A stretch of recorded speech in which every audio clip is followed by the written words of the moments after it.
Damn it, I can't see the runway. You? I do not have the runway. What the heck? A flight from Belfast ends in disaster. It's a time of great sadness. The wreckage provides a baffling clue. You know, it doesn't make sense. How did they manage to flip over? It's not a normal thing for an airplane to land upside down. The search for answers leads to a startling discovery. Wait a minute. That can't be right. It's like peeling an onion, you know? You cut away one layer and there's another layer underneath it. Is airline safety slipping through the cracks? I don't know what you call this mess. It came as quite a shock to the investigation.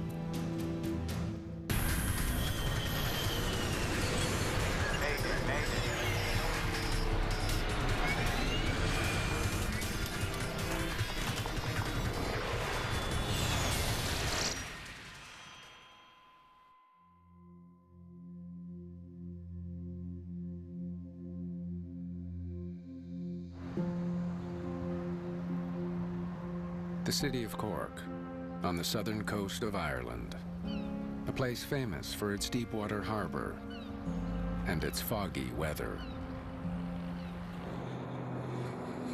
Today, that weather has put Manx 2 Flight 7100 into a holding pattern. If the fog doesn't clear, we could head for our alternate. Land at Waterford. The commuter flight from Belfast, Northern Ireland, was supposed to land in Cork at 9 a.m. Maybe Kerry.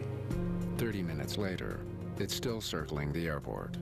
Cork faces out to the Atlantic, so fog is very common, and fog will roll in and it will roll out, sometimes at no notice, sometimes it may last for 4 hours, other times it may last for 2 or 3 days. In our part of the world, we have a saying, it was like pea soup, because it was very, very thick. Hope we land soon. Got work to do.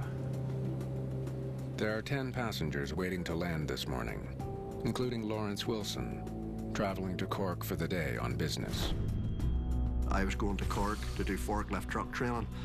I had been in that same location doing the same course several times before, so it was sort of really old hat to go down. I've done it before.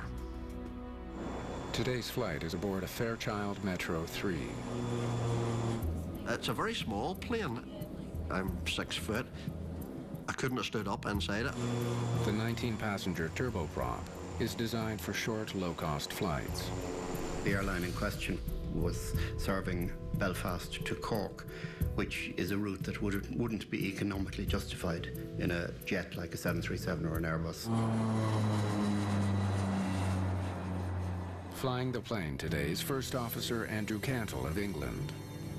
While he concentrates on circling over Cork, Spanish Captain Jordi Sola Lopez is checking the weather at nearby airports. Surface wind is calm, visibility is 900 meters in fog. All copy, thanks very much. And the weather, is it improving in Cork? Oftentimes these aircraft are crewed by 2 pilots. Sam Stodero is a flight instructor on the Metro 3. The pilot flying is responsible for aircraft flight path control, configuration changes, etc. The pilot monitoring is going to be focusing his attention outside and inside, looking for the airport environment, the runway environment.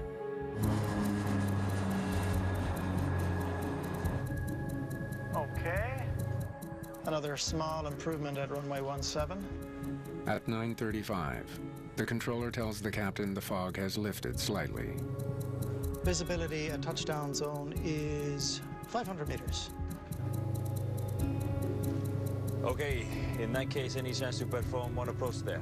You are clear to land runway 17. Clear to land, runway 17. After 20 minutes circling the airport, the crew must now shift focus to the complex task of getting their plane on the ground.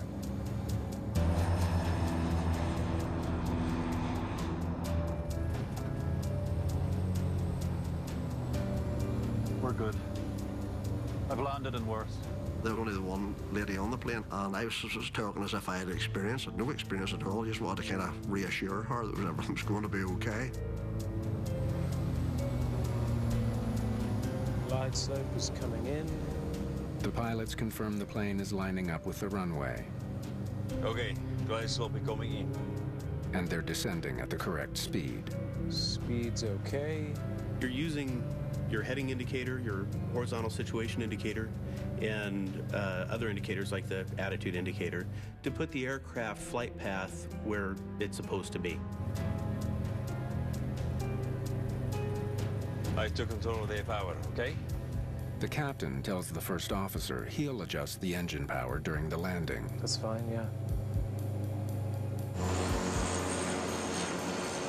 All daylights are on. Landing gear is down. Yes, the weather is much better here.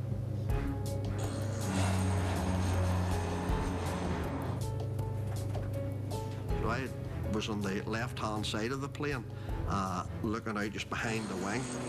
And I remember I couldn't see anything, no runway, nothing at all. Okay, minimum. Continue. The plane descends through its minimum, or decision altitude. It's called decision altitude because that's the altitude that if you do not have the runway environment in sight, the decision to go missed is made. The captain pulls the thrust levers back to reduce power. Unexpectedly, the plane rolls hard to the left. What the heck?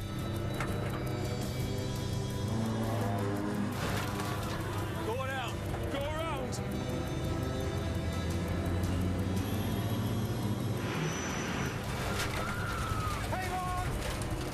I remember looking out the window and seeing grass about 10 foot below me. Well, I knew that wasn't good. Thought I was gone. I did for a minute or two. I thought I was gone. I thought, this is it. I'm out of here. That's all's about it.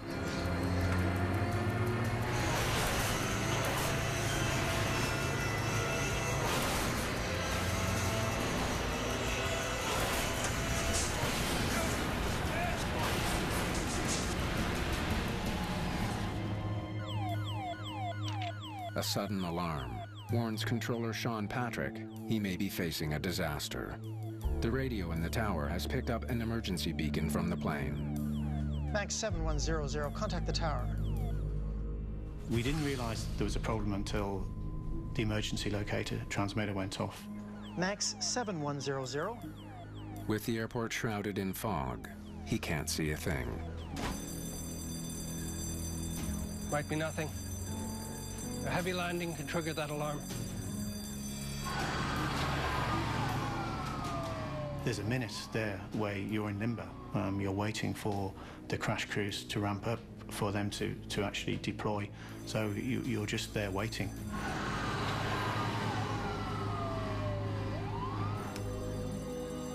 Power to fire crew. Can you see the plane yet? You're hoping for the best, but preparing for the worst.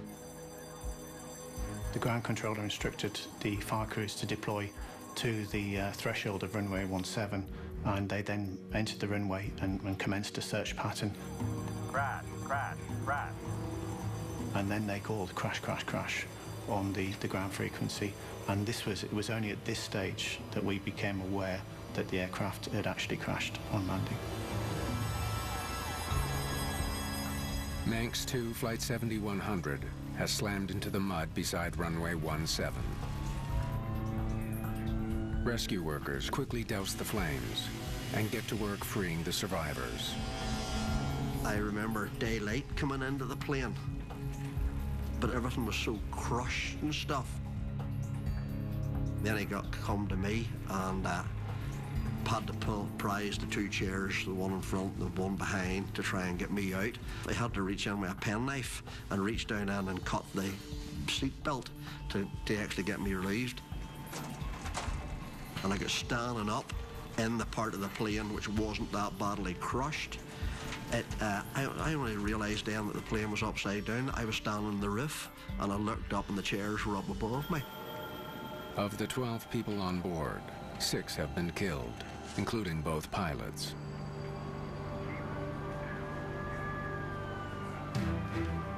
It's a huge, significant event that no controller ever imagines will happen. But no matter how harrowing it is for them, it's nothing compared to what actually happened to the people on board, and our sympathy would lie with those and their families. It's a time of great sadness for all who have died. Their families are grieving, and we need to maintain time and space for that. This is Ireland's deadliest crash in nearly 45 years. Cork Airport is notorious for its fog. Many people are speculating the poor weather is to blame. A lot of flights are cancelled in and out of Cork every year because of the conditions. There was quite some controversy about the decision to build the airport there in the first place. That controversy is sure to be reignited as news crews descend on the small airport and begin broadcasting images of the aftermath. Certainly the airport will not be operational for a good period of time while they conduct their investigation. The Manx 2 crash at Cork was a major news story. Questions were asked about the safety of flying, so it mustn't have been a very easy thing for the Irish investigators to approach this. Ireland's Air Accident Investigation Unit is immediately under pressure to find out what went wrong.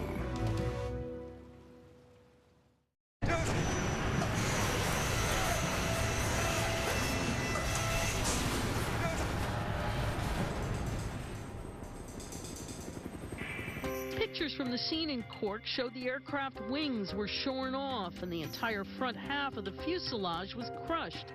News that Manx 2 Flight 7100 crashed in dense fog provides an immediate suspect. Investigators ask controllers to tell them more about the weather the pilots were facing. Sean Patrick, how can I help? And how it affected the flight. The controller will be a crucial part of any investigation. They can advise exactly what information they gave, what the weather conditions were like at the time, and what was actually said. They immediately hear something troubling. They'd already done two go-arounds. They attempted a third. The pilots had already tried landing twice before they crashed. A go-around or a missed approach procedure is any time an aircraft arrives at the bottom of the runway threshold and is unable to continue the landing attempt. They will power up and reconfigure for a climb and climb away. Clear to land, runway 17. The pilots attempt their first landing just after 9 a.m. They try to line up with runway 17 and descend to about 100 feet from the ground. But all they can see is the fog. Damn it, I can't see the runway. You? Negative. I do not have the runway. Pilots are not supposed to land unless they can clearly see the runway. Go around. Roger. Go around.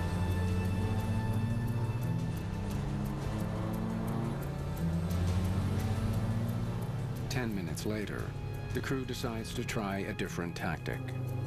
Any possibility of proceeding to runway 35? Maybe on the other side, the sun won't be shining on us. They ask if they can circle around to a runway on the other side of the airport. They hope they'll be able to see more clearly with the sun at their back. Doesn't seem much better. This time, they descend to just 91 feet from the ground, lower than a 10-story building.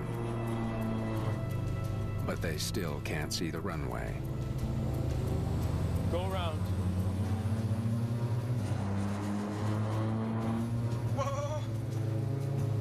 You really come up very, very steep up out of the fog, and that was the only time that I would say all the passengers really got excited, because we all went, whoa, because of the steepness that he pulled it up out.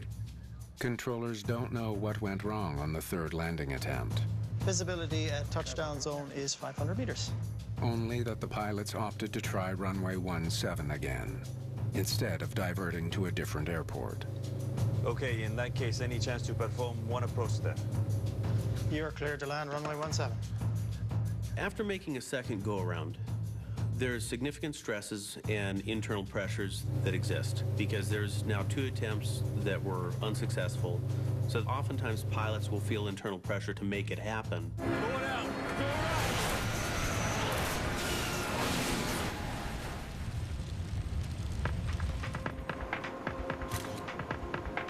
Graham Levy.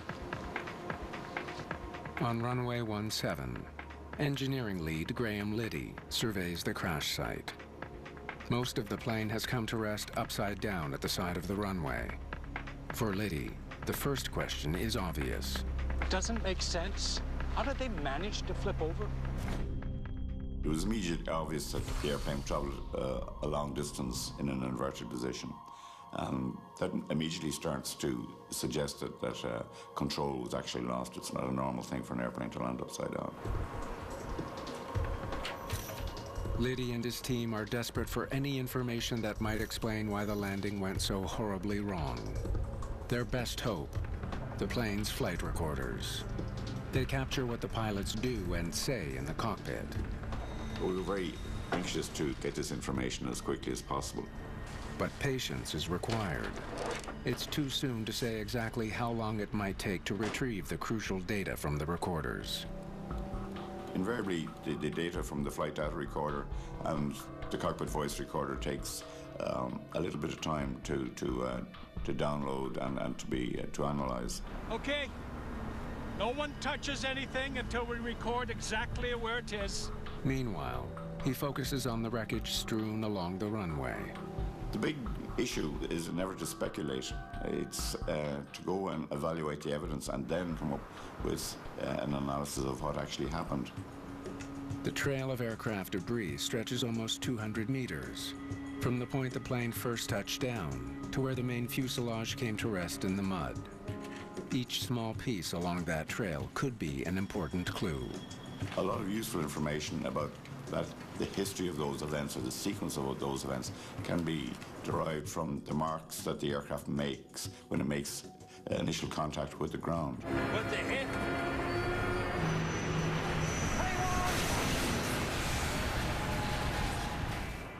Cockpit sign there, please.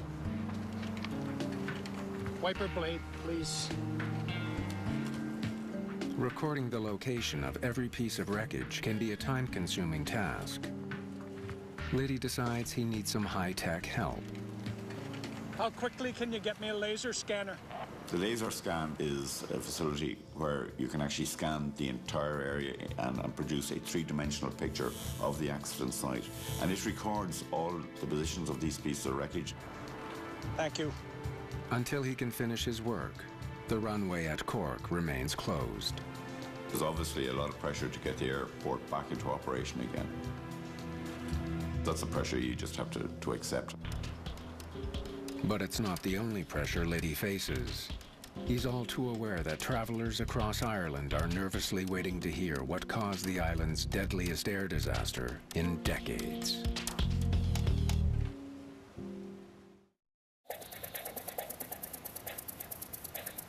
Right about there, sir. The 3D scanner has arrived, and Graham Liddy can get to work surveying the Manx 2 crash site.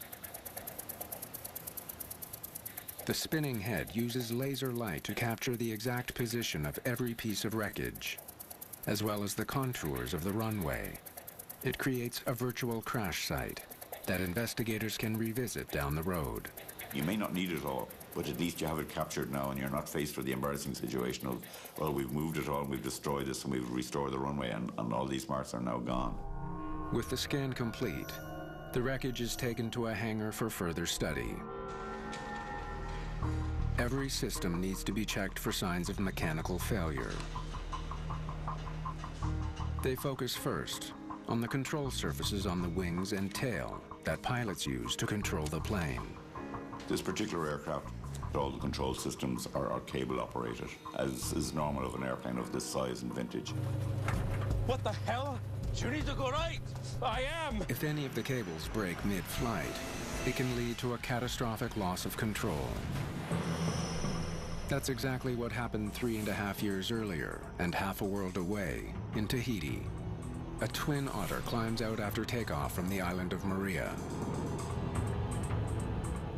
At 400 feet, a badly worn control cable suddenly snaps. There's nothing the pilot can do as his plane speeds towards the ocean.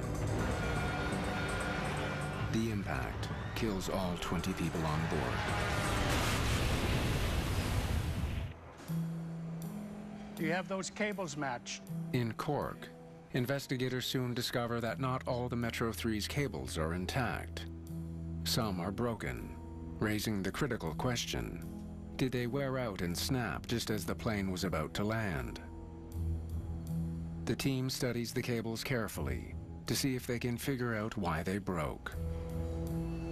There's a distinctive difference between a cut cable and a cable that is actually fractured.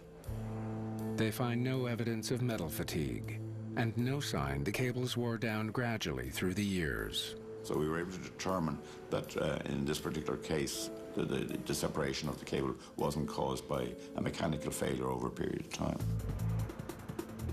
Investigators conclude the cables were cut during rescue operations. They have nothing to do with the crash. They had to cut into the belly of the aircraft in the cockpit floor area, which is unfortunately an area through which all the control cables run in this particular kind of airplane. The finding rules out one potential cause. Yes. But leaves investigators with no new leads as they endure intense pressure to announce a cause. It's a very, very demanding, very specialized role, and it's vital that it is done properly.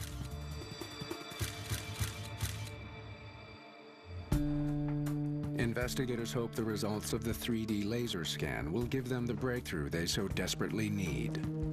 Bring up the crash site. The scan lets investigators see the exact position of the plane as it careened down the runway.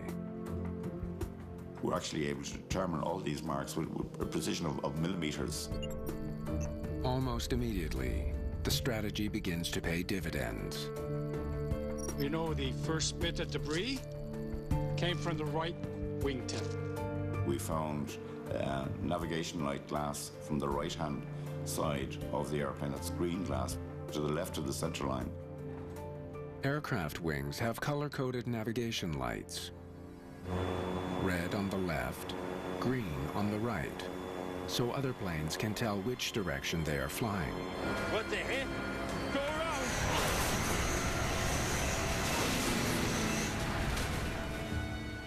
It gave us an initial clue that the wingtip was attached to the aircraft at the point of initial ground contact, and the aircraft was severely rolled to the right. Now, the plane would have been inverted by this point. Yes, that looks good. Using the position of other pieces of debris, investigators plot the entire sequence of the crash. Well, we know one thing. The plane was out of control before it hit the ground. Part of the process of an accident investigation is to find out what happened.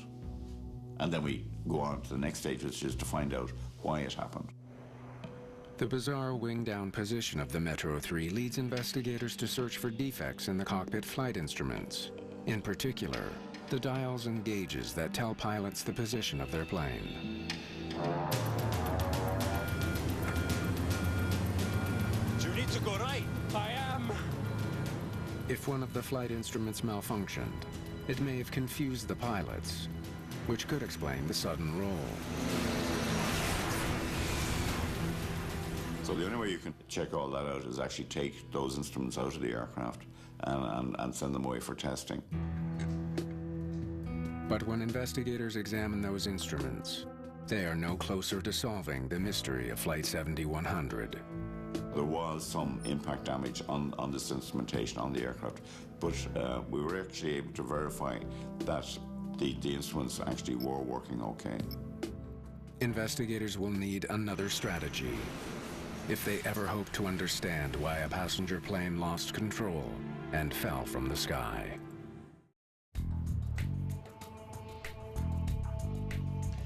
Okay, let's hear it. Black box data from Flight 7100 is finally in the hands of investigators. But will it give them the breakthrough they're hoping for? All copy, thanks very much. And the weather, is it improving in Cork? The voice recorder has captured the pilot's conversation in the crucial moments before the crash. Speed's okay.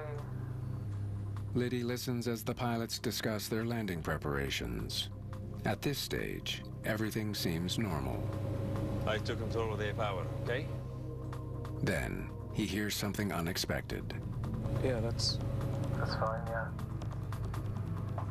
The captain's gonna handle the power? What kind of plan is that?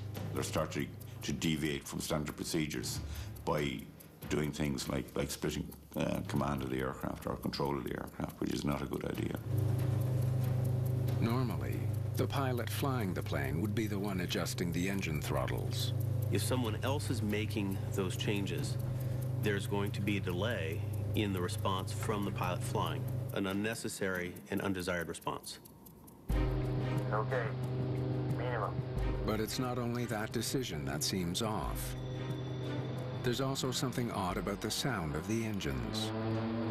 The cockpit voice recorder can also give you a lot of information about the acceleration of the engines being powered up, the engines being powered down, so you can actually glean quite an amount of information about that. Going out. Go around. Can you try and just bring up the engine sounds?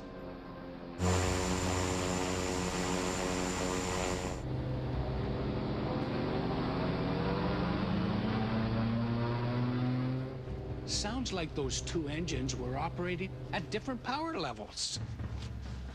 The difficulty in this situation is that it's a twin-engine aircraft, so the cockpit voice recorder will tell you something is going on, but it doesn't tell you which engine it actually is. Searching for something that could explain the mysterious sounds coming from the engines, Liddy studies engine performance data from the flight recorder. It confirms his suspicion. The left engine was producing more power than the right engine, something not uncommon on prop planes like the Metro 3. Uneven engine thrust does make it slightly more difficult to keep the plane flying level, especially at low airspeeds. It's one more thing for pilots to think about during a complicated landing. Wait a minute. Liddy notices something even more troubling. It looks like engine number 1 went into reverse.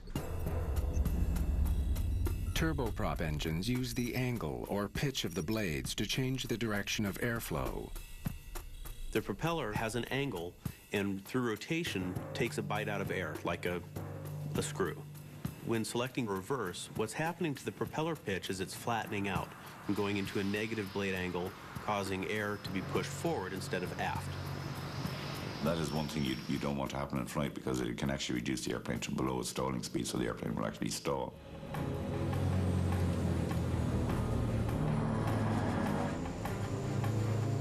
What the heck? The data suggests the captain brought the power levers back too far, putting the more powerful left engine into reverse. If one were to do that in flight, you're going to have a forward moment on the right wing, you're going to have an aft moment on the left wing. And in this case, it caused a severe roll to the left. Go around. The captain immediately tried to correct his mistake by pushing the throttles forward. But again, the uneven engine thrust caught him off guard.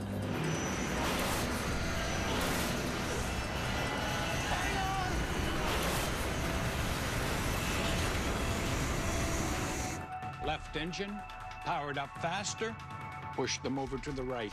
That roll was, and yaw was quite vicious and actually caused the airplane to go right over on its side. I took control of the power. After 2 aborted landings, perhaps the captain was trying to help the first officer deal with the power imbalance by taking control of the throttles. Okay, minimum. The captain probably had some concern about the first officer's ability to manage all of those parameters himself. But it only made matters worse. If the first officer, who was the pilot flying, had control of the power levers and the yoke, the flight controls, he would have felt and known where the power levers were at. It makes the whole task of steering the aircraft much more difficult, because you don't have control over the power.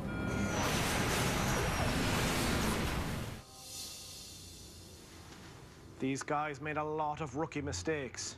Investigators are left with a chilling prospect that a stunningly bad decision by the crew of Flight 7100 may have led to the deaths of 4 passengers. They need to know more about both pilots. How experienced were they? And what kind of training did they bring to the job? Focusing on how the crew handled the situation. It should have been within their competency to deal with it in a satisfactory manner. They didn't. Why? Both pretty young. Not much experience either. They soon learned both pilots were new to their roles in the cockpit. The captain had been promoted to captain 4 days previously, and the first officer had been hired 3 weeks previously. So both of them had minimal experience in their respective duty positions. Even more troubling, Sola Lopez hadn't finished all the training required to captain this plane. And First Officer Cantle never completed his final check flight, a must for any pilot. For an airline to pair a new first officer with a new captain is not standard practice. Most airlines have what is called a green-on-green prohibition. So new captain, new first officer cannot be paired together.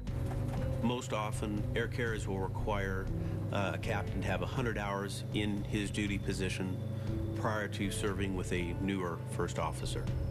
Was there anything unusual or out of the ordinary? The discoveries lend new weight to some unusual details about the flight from surviving passengers. The flight crew seemed to have no support from the airline. They had to do everything, even adjust the cabin seats. Some of the passengers on the flight thought that this was highly unusual. This plane was flying around the clock. Investigators learned the plane was used to transport cargo the night before. The Fairchild Metro, operated by Manx II, had an alter ego in the nighttime when it operated as a mail plane on behalf of the British Post Office, Royal Mail, and the seats were taken out every night. The seats had to be reinstalled for the morning passenger flight. Oh, just a moment, gentlemen. I'll be right with you. Welcome aboard. Don't worry, just a little last-minute adjustment. These safety cards can be found in the pockets on the seat backs in front of you. With no flight attendants on board, the first officer had to take on extra duties. The seat belt is fastened and adjusted like this, and unfastened like this. One of the pilots come out and actually done something and showed us how to put on the belts and how to pull it up and stuff like that there, and showed you the emergency exits and stuff like that. Sit back, relax, and thanks for choosing Manx2.com. Working on the seats, loading bags, doing the safety briefing. Seems like these guys were doing everything. Question is, how did that affect their flying?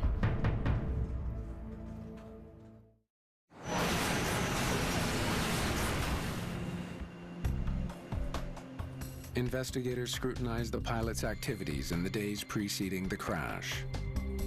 It's very important that we have a full understanding of how focused on flying the aircraft the flight crew actually are, and whether they're being, to a certain extent, distracted by peripheral duties, such as fixing seats, giving safety briefs to passengers.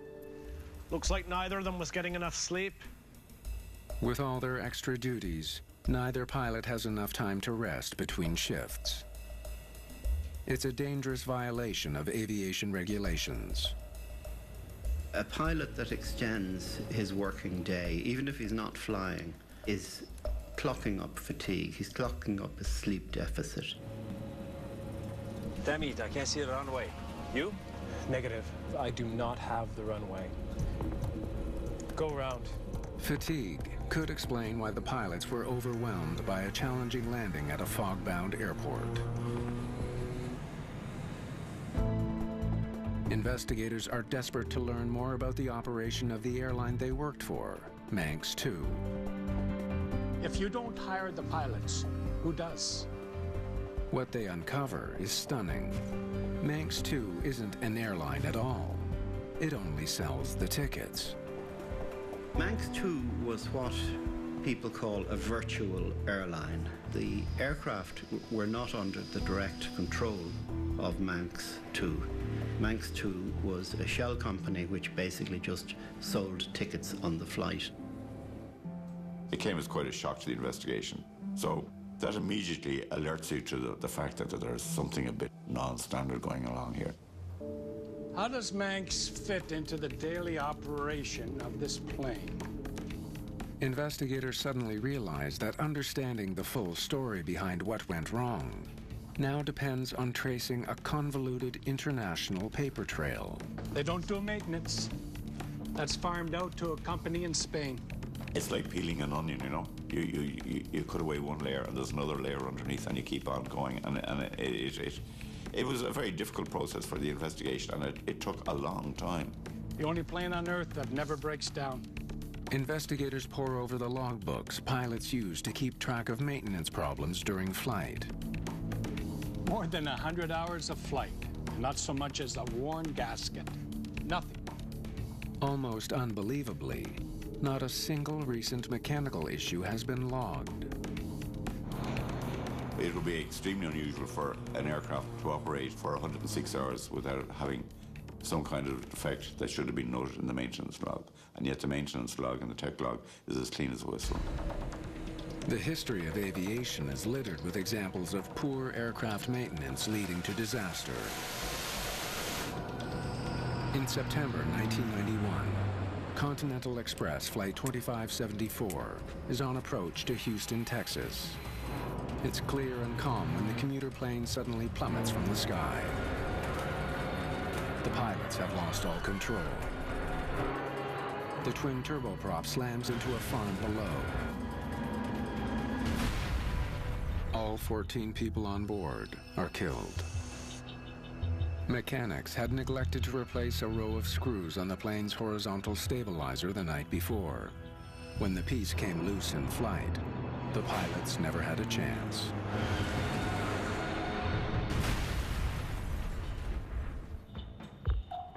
Investigators in Cork have uncovered more disturbing facts about Manx 2. That's never a good sign. The airline hasn't been paying its crews on time. Smaller airlines like Manx 2 are always operating on the margins economically. They're always struggling to survive. The plane is owned by a Spanish bank, leased to a Spanish company, which then subleased it to another company. And none of those companies are Manx 2. It was a fairly complicated, convoluted arrangement. It didn't have structures that would guarantee confidence, shall we say, in its safety. Kerry is about 11 minutes away. Play it again for us, please. The shockingly inadequate management of Manx 2, along with the company's financial difficulties, leads investigators to suspect the young pilots felt extra pressure to land in Cork as scheduled, in spite of the bad weather. If the fog isn't clear, we could head for alternate, land at Waterford. I think it would be safe to assume that there are certain implied pressures from the air carrier that not making it to the destination was ill-favored. I would imagine that there were pressures for them to complete the job regardless of the risks. Whether there's Austin here, maybe Kerry. The pilots seem uncertain what to do in the face of bad weather. They really don't want to divert. Kerry is about 11 minutes away. Okay. Well, at least we know that the weather's all right there, so we've got it as a backup. The crew checks the weather at a number of nearby airports, but seems reluctant to land anywhere but Cork. All copy. Thanks very much. And the weather, is it improving in Cork? Another small improvement. Runway 17? Bad idea, guys. If they'd landed at a strange airport, they've no infrastructure to support them. They probably don't even have a credit line to buy fuel. Landing at an alternate airport could leave the pilots on the hook for a range of expenses. Everything from airport fees to the cost of transporting all their 10 passengers by bus or taxi back to Cork. Okay, minimum. Continue. It looks more and more like the pilots' lack of support from the airline forced their hand in deciding to go ahead with the fog-bound landing at Cork. These were two guys flying at the very long end of a very, very narrow stick, with very, very little support.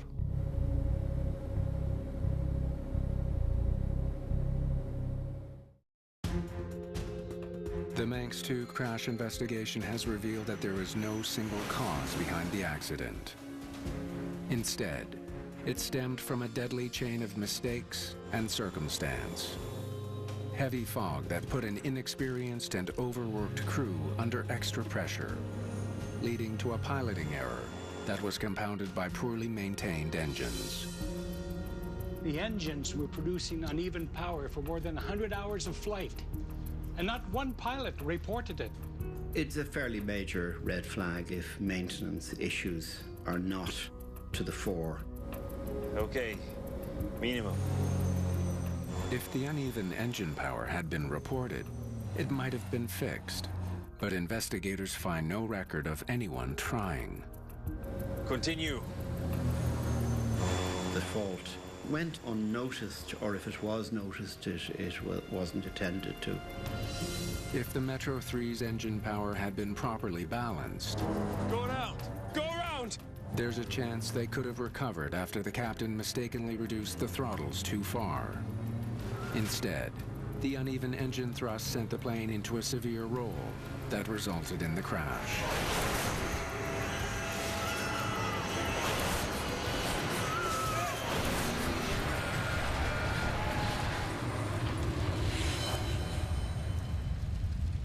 All these things lined up.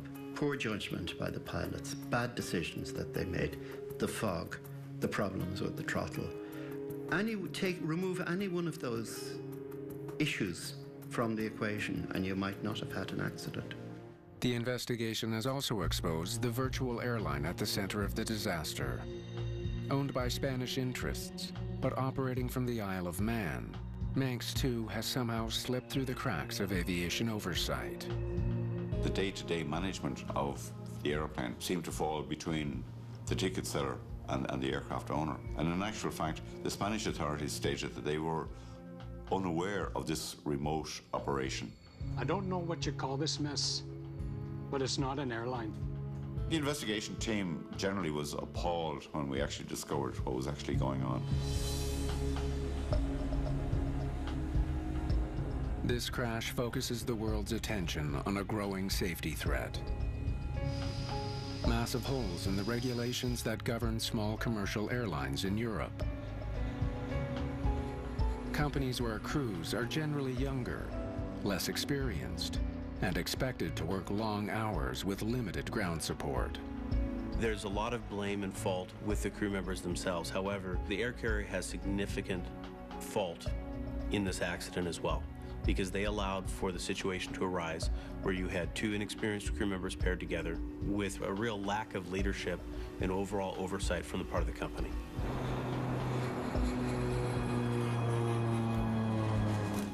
In December 2012, Manx 2 ceased operations and the company was liquidated.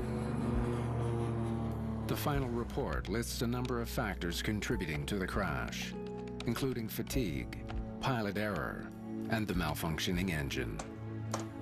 I have a huge amount of empathy for the passengers in the back of the airplane. We're good. I've landed in worse. They went out and they bought tickets to fly on a scheduled airline service within Europe. And as a result, these passengers, 4 of them were killed and 4 of them were seriously injured. And that should never have actually happened. This accident was 100% preventable. Looking into it and discovering what was wrong is good, but it's 10 times better if that's acted on and something permanently done to make sure that this doesn't repeat itself. Don't want history repeating itself with this type of accident.